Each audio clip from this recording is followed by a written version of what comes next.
Sit down if you want to. Right in the middle of what's going on. I'm in the middle of an interrogation. Take a seat, young Skywalker. The middle children of history, man.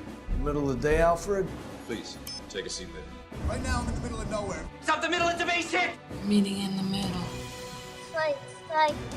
They fought for the freedom of The middle of The middle of a war! This is friggin' ridiculous!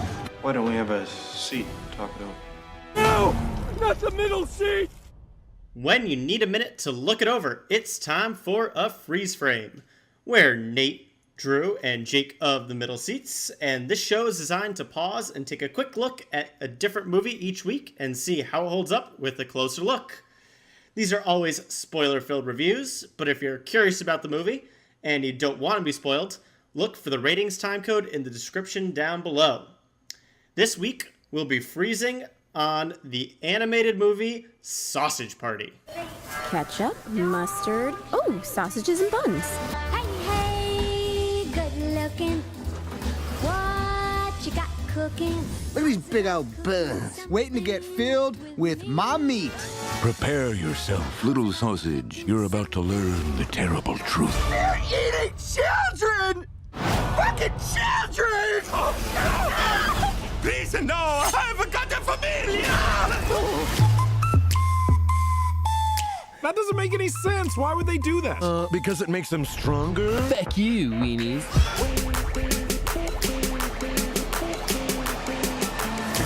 You don't wanna fucking know. Alrighty, so that's just a quick little taste, if you will, about what Sausage Party is. It is a raunchy R-rated comedy about a grocery store in which all of the food and other implements throughout the world are actually alive. Sort of like a creepy, messed up version of Toy Story. It is filled with a star-studded cast, which includes Seth Rogen, Kristen Wiig, Jonah Hill, Bill Hader, Michael Cera, Paul Rudd, Nick Kroll, Edward Norton, and many, many more. It is headed by Seth Rogen and features his frequent collaborator, Evan Goldberg, who also worked on Superbad, Pineapple Express, all those classic Seth Rogen films. And it was directed by Greg Tiernan and Conrad Vernon. And what can I say about Sausage Party? Who wants to just go into general thoughts about the premise, about the humor, about everything that made this film the once-in-a-lifetime kind of opportunity we got in movies? Let's start with Jake. How to explain it? Well, I think a lot of things go into a lot of other things in this movie. But yeah, Sausage Party is quite the trip. It's obviously controversial. A lot of people did not like it. But I don't know. I've seen it a few times myself now. Actually, it's on Netflix if you're daring enough, and I think it holds up pretty well. I think it's funny. I think they got a great cast for it. I think it's obviously very original. Totally a stoner movie. Like, they clearly came up with the premise of this shopping mart filled with foods and other appliances and things are really alive, and they think that humans are gods because they take us into the outside world, which they have no idea what it is. So I would absolutely imagine they came up with it high on something. And then they started writing. They started making up characters in the forms of buns and hot dogs and carrots and whatever else. And so not only is it original, I actually think it's funny because I do more often than not appreciate the Seth Rogen, James Franco humor. And I actually think it gets shortchanged. I actually think it's semi on the clever side, like more clever than people give it credit for. But I don't know. I'll let somebody else see what they think. Yeah. That is essentially the premise of the movie. It's what if food had feelings and just seeing what happens when they get eaten, you know? It's pretty out there. Yeah. Drew, your general thoughts on the movie. I'm just reminiscing to when we first saw it back in the day. This is the rare movie during the summer where me, Nate, and Jake were all in the same place and we were able to see the movie together. So I'm reminiscing back 2 years ago, remembering that. And besides the actual movie, the thing that stood out the most to me, remembering back to that time, is when we were standing in line and there was a woman and a man with their 5-year-old kid and their probably 7 or 8-year-old kid trying to get in, and just remembering, I've been a movie theater attendant at least twice in my life, so just remembering the pain and agony going through the movie theater attendant's face as he tries to explain to this family, like, no, ma'am, this is a dirty movie. It's got like orgies and stuff in it. It's like, rated R. Right. And it's a heavy R. And there's a point to me explaining this, because we did get into the theater and we got our seats and everything, got our popcorn, got ready to enjoy the movie, knowing what we were going to get. And again, there were people in there with their children who either left 25 minutes in because they didn't realize what they were getting themselves into, or stayed the whole time because they're probably bad parents. My point to all of that is that a misshaping of expectations might have played some role in any kind of negative backlash that there was. Because if you go in expecting a Seth Rogen and James Franco and his Rat Pack of people movie, I think it's one of the better ones they've done. I think it's one of the more consistently funny ones. It goes to really shocking places. And Jake, you're absolutely right. It is a way more clever than people give it credit for, especially with the allegories about religion. It is a lot deeper for a movie that features a literal douche as its villain. That nice little contrast that I think puts it a step above than your just general raunchy comedy. And there's a lot of raunchy comedy there. They take the easy way out on some jokes, but most of the time it gets a laugh out of you just because of how far they're willing to go in conjunction with how much they're willing to do. You know what I mean? Like, this is not a movie that takes chances. I don't think it's controversial to say this is one of the most outrageous movies I've ever seen. Like, one of the most ridiculous, holy shit movies you will ever see. It's one of those things where you, like, a brief moment of calm where you're like, wow, okay, I think I've seen all I've seen. And then they lay this crazy visual on you. Like, unbelievable ending. A character that should not be alive that is alive. Or in, like, the third act when the food starts revolting. That whole turn that the movie takes definitely blows whatever expectations, whatever sense of normalcy you have watching the movie, and just takes a bazooka to it. And you know what I love about it is that the whole time, the rest of the movie around it, besides the dialogue and what the characters are actually doing, besides the plot and the dialogue, everything around it is filmed like a Pixar or a Disney movie. Yep. Like, there's fucking musical numbers, there's really uplifting music. And there's stuff in every frame, like Pixar would do. Like, interesting world building points. Right, there's earnest themes of love, but, like, you know, it's love in the way that, like, not Woody loves Bo Peep, it's a way of, like... It's sexual love. Right, exactly. It's, I want to stuff you with my sausage. It's that kind of love. And they make that abundantly clear from the get-go. Right. Even in the posters, man. I'm actually glad you brought up the parenting aspect, because the first line in this movie is fuck. The very first line, that's what they open with. They go to the shopping mart, the sun rises, the food awakes, and Seth Rogen's character goes, fuck, we're late, it's happening. That's how he starts off. So, and then it transitions into a song by fucking Alan Menken. Yeah, a pretty good song. Who wrote songs for, like, Aladdin and The Lion King. So, like, hello, they are not only telling this really outrageous R-rated comedy, but they're kind of paying respect to the animated movies that made this possible, that made this one unique. You know what I mean? Like, there's more to it than people give it credit, is what I'm trying to say. I absolutely agree with that. Even in its underlying themes and stuff. Absolutely. Yeah.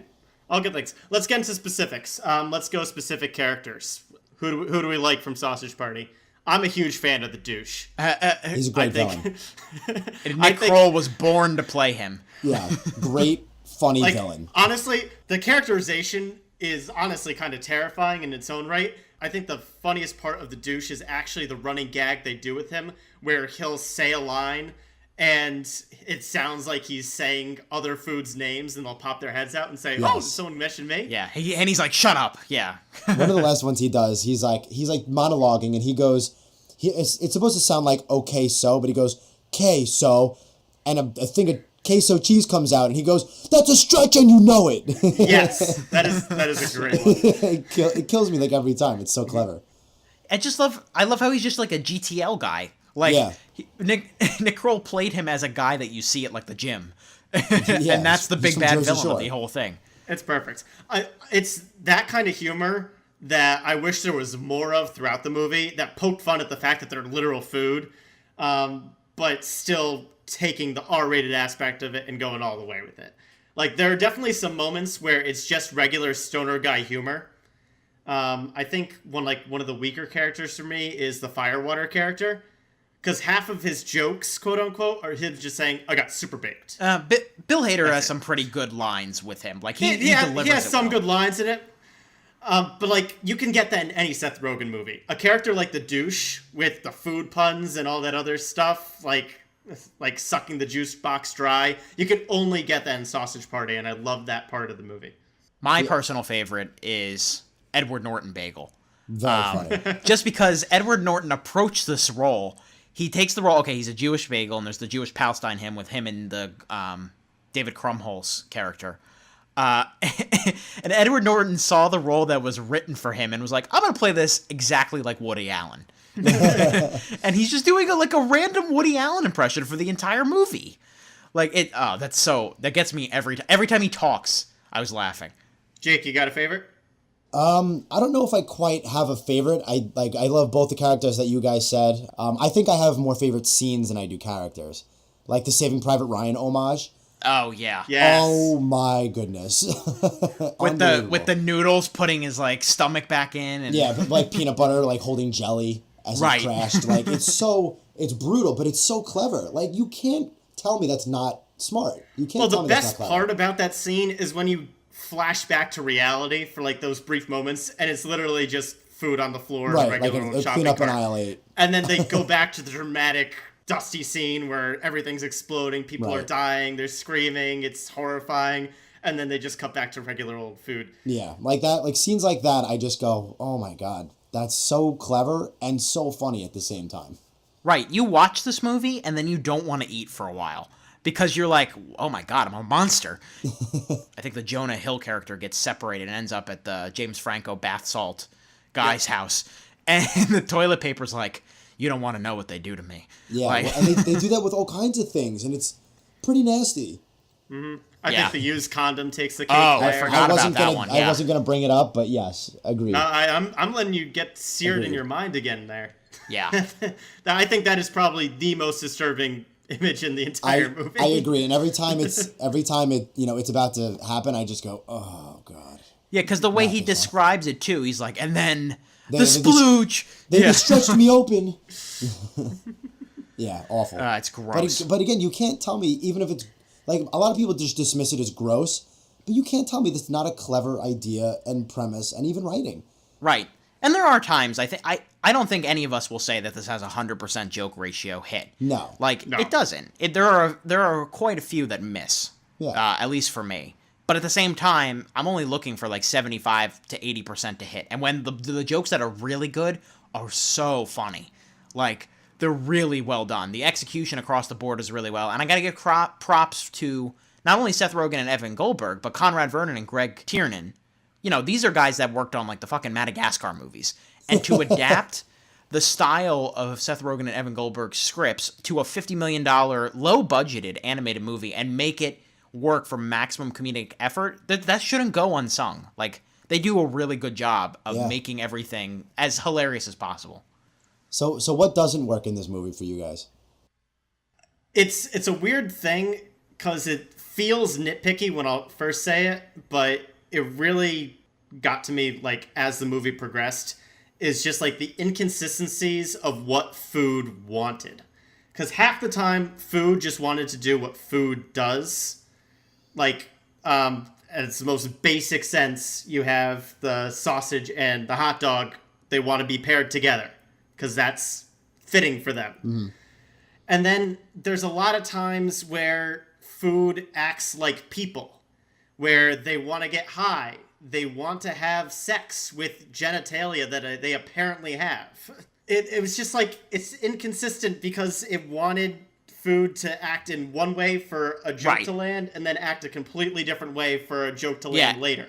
The orgy scene does not work with the way that food was pictured during that orgy scene. Well, but that's also an arc for me. That's an arc? They find out that there are no actual gods, and the ones that they call gods, human beings, aren't really what they think they are, so just screw it, do whatever the hell you want. That's what the orgy at the end is. Yeah, they don't act like conservative Christians anymore. I buy that, but I also buy what you're saying, Nate, too.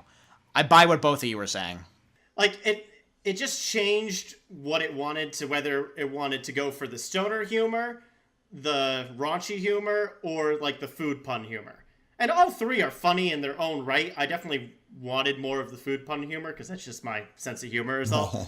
But it was just like the inconsistency throughout, and especially the orgy scene.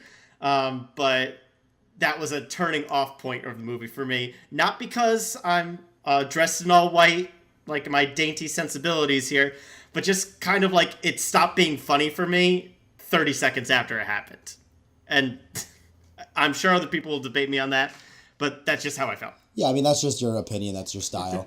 I mean, I agree. It's definitely over the top, but it's purposely over the top. It's there to shock you. So I kind of go, okay, fine, whatever. Well, it's certainly a joke-first movie, and I think that is, and Nate, you're right. I think there is a problem with that at points.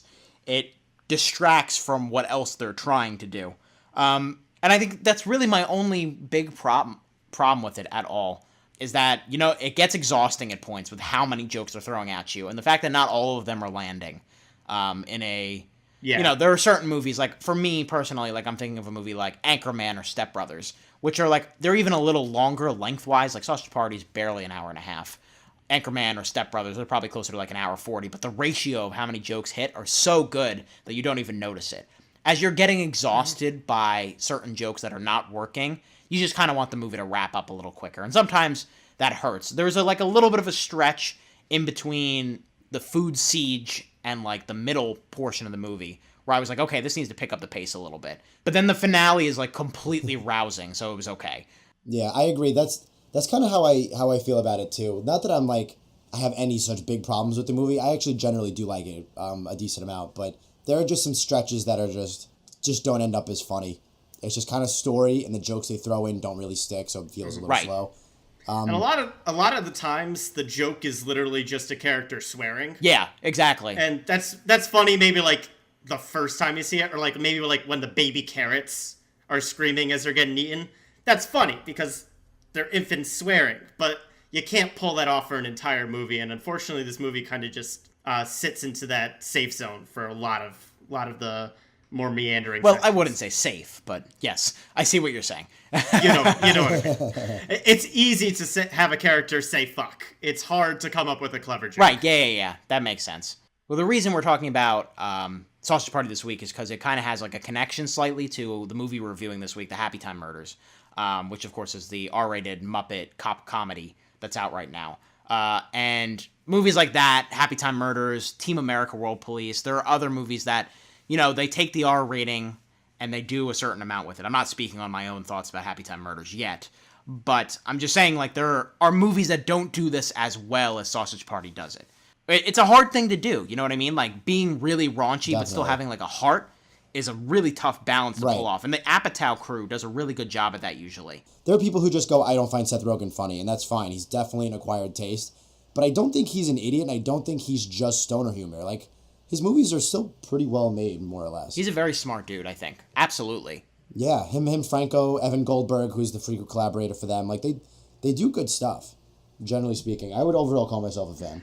All right, so let's take our figurative tortillas here and wrap it up, boys. Nice. Jake, on the seat scale, where would you rate Sausage Party? You know what? I was thinking about this earlier, and I'm going low plush recliner. I think it's overall a rock solid movie. It's not great. It's not anything amazing, but for what it is and for what the concept is, I think it came out pretty well. And it's certainly ambitious, and I think it succeeds on a lot of the fronts that it wants to, and I think it's smarter than people give it credit for. For some reason, I've probably seen it like 4 times now. Don't ask me why, but I have. And I've liked it each and every time. I've enjoyed myself. I've seen it sober, and I've seen it not sober. And it works every time. So, overall, good movie. Nice. Drew, what do you think? Yeah, it's definitely a plush recliner, I would say, for me. I have a soft spot for these, like, fun, weird comedies. And this one checks off all the boxes of something that I would enjoy with a big crowd. And we did have a nice crowd, and they seemed to be pretty enjoying it. And like I said, I worked at a theater for a while. And when I would walk in towards the end, when I'd have to clean the theaters in a couple minutes, people were really into it. So it's one of those movies that, like, even if you're not loving it, you can be laughing at just how ridiculous it's getting and how uncomfortable it's making you. It evokes a reaction from you in some way. Not going to work for everybody, but they're making an interesting movie and a pretty funny one at that, and that's the important thing. Nice. You guys both went a little high on it. I'm going to knock it down just one peg to a wooden seat. Not surprised. It mostly just comes down to humor.